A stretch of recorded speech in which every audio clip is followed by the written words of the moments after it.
Today we're going to be making a recipe of one of my favorite meals when we're out camping, a hearty beef chili. Coming up. A bad day. That's the Yeah!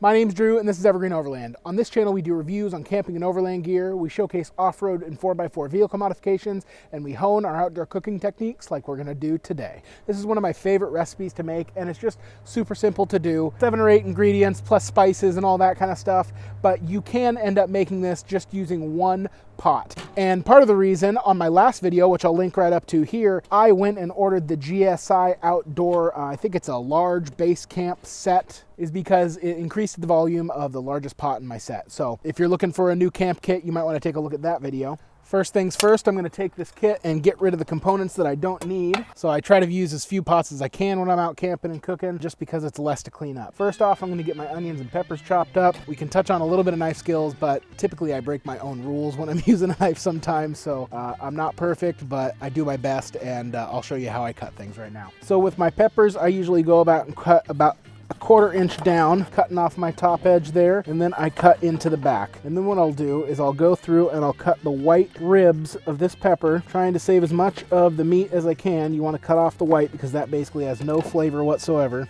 I cut my chunks into about a 1/4 inch dice so that it still has some substance to it. And I like my vegetables, the beans, and everything to be kind of roughly the same size. You always want to cut with your fingertips curled underneath and letting the knife kind of guide against the front edge of your fingers right there. That saves your fingers with your thumb on the inside here. That just protects everything, and you kind of use that as your guide. Like I said, I'm not perfect with it. I will screw up from time to time, but it's really the best method for just making sure you don't cut yourself, especially when you're out, and there's not immediate assistance for stitches and all that kind of stuff. That would ruin a trip real quick.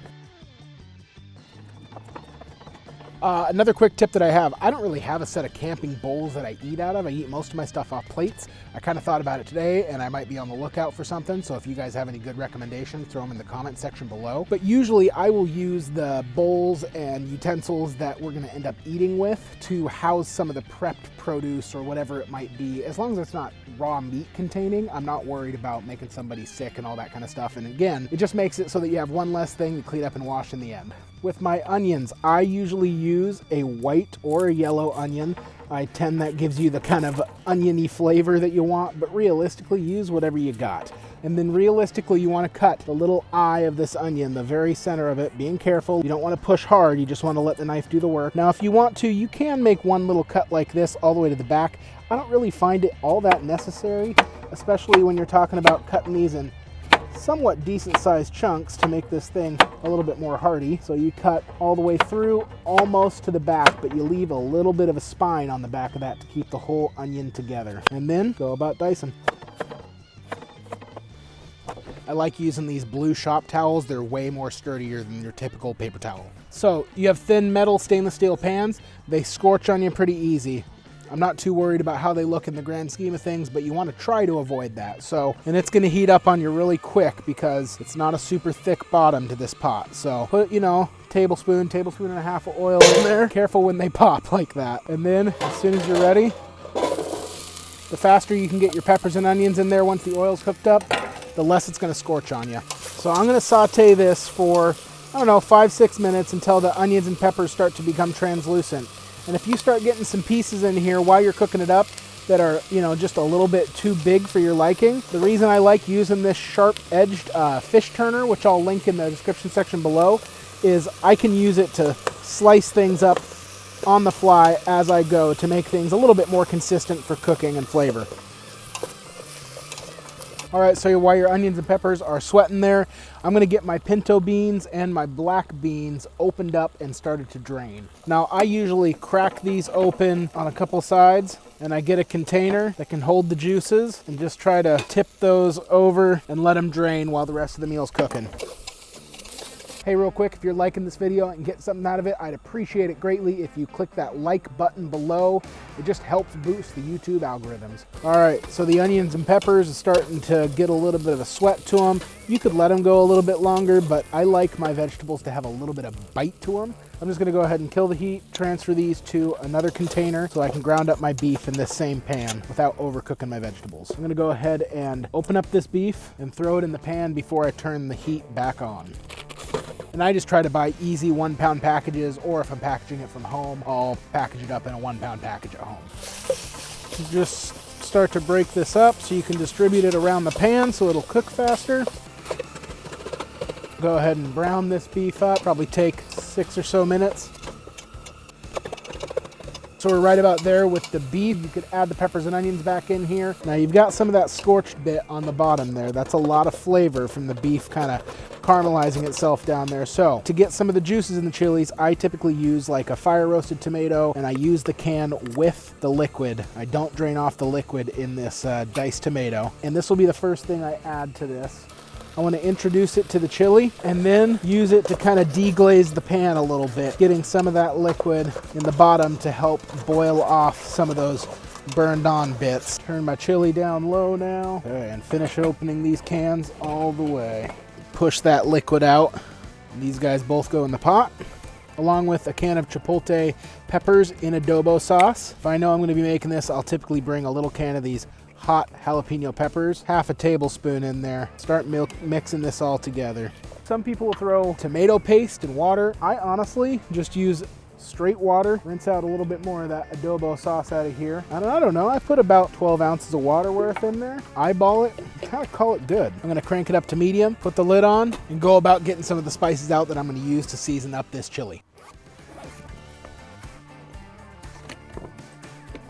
All right, this is my camp seasoning and spice kit. If you want to see a video on this, you can definitely check it out in the link up above. All right, we got a nice rolling boil there. I'm going to try to taper this down to a simmer. 2 tablespoons roughly of the chili powder. I'm going to go with a full 2 teaspoons of cumin, about 3/4 of a teaspoon of granulated garlic, 1 teaspoon of salt, half a teaspoon of pepper. And go ahead and open up my 2 beef bouillon cubes and throw those in there. Give this all a nice mix. Now let that simmer for about 15-20 minutes to reduce the liquid and thicken up. Stir it every couple of minutes too to keep it from burning on the bottom. The chili's been simmering for about 15 minutes now. I'm gonna go ahead and remove the lid, crank it up a little bit, and simmer this to thicken it up just a tad for a couple of minutes. All right, bonus points here. With a lot of cooking that I do out in the woods and camping and all that kind of stuff, I try to keep it somewhat carb conscious because me and my wife try to limit our carbs as much as possible. With this meal, it's not too crazy carb dense. Beans obviously have carbs, and the tomatoes are going to have carbs and all that kind of stuff. But in the grand scheme of the things, it's probably not too terrible with the chili. One little thing that I do often add to it is actually this riced cauliflower from Earthly Choice. So you don't have to do this, but I like serving this with just a little bed of cauliflower rice. And with as much comes in this bag, it's easily enough to feed, 3 to 4 people a full-size meal with the chili on top. All right, our chili is thickened up super nicely. I didn't mention it before, but I use a pretty lean meat in this, so I'm not too worried about draining off the fat. Kill that and dish up a nice helping inside my little bowl here. All right, so another thing that I'm testing out that I think is pretty cool, I found these on Amazon, and I will throw a link in the description section below. This is like just a little on-the-go divider kit that gives you 4 separate little areas you can put foods. It makes it so that you don't have to carry 4 separate little Tupperware things. That just gives you an awesome way to put it together in one little easy to manage Tupperware. So I'm gonna grab some cheese. There's already onions in it, but I like some fresh onion just for the bite on top. Good dollop of sour cream, and kind of dig in for the candid first bite. That's really, really good. Definitely on the spicy side. If you don't like spice, I would leave out the jalapenos in the actual recipe because those chili peppers in adobo sauce do have some heat to them, but after you get all this together mixed in with the cheese and the sour cream and the rice on the bottom, it does a good amount to kind of tame that and blend it together. So Well, hey, thanks for watching this video. I really appreciate it. I hope you make this recipe for your friends and your family and you enjoy it while you're out camping. If you do, send me a picture of it over on Instagram, or you can send it to my email, evergreenoverland@gmail.com. If you like this video, please hit the like button below. Mash that subscribe button to be notified when I put out a new video every week. If you want to follow me on other formats, you can join me over on Instagram @evergreenoverland, as well as evergreenoverland.com. If you have any questions about the products I use or the recipe or anything like that, please throw them down in the comment section of the YouTube video below. I definitely love interacting with you guys. It's pretty cool starting to build out this community of people around my channel. And if you want links to any of the stuff I use in this, my Expedition Essentials Exo table here, the pots I use, the ingredients, all that kind of stuff, some of my recipe information, definitely check out the description section below. Hey, I really encourage you guys, go out there. Don't just do the whole mountain house easy meals when you're out camping. Get creative, go out and put your cooking skills to the test for the people you go out exploring with. I'm sure they will thank you and appreciate you for it. Other than that, again, thanks for watching. Have a good day.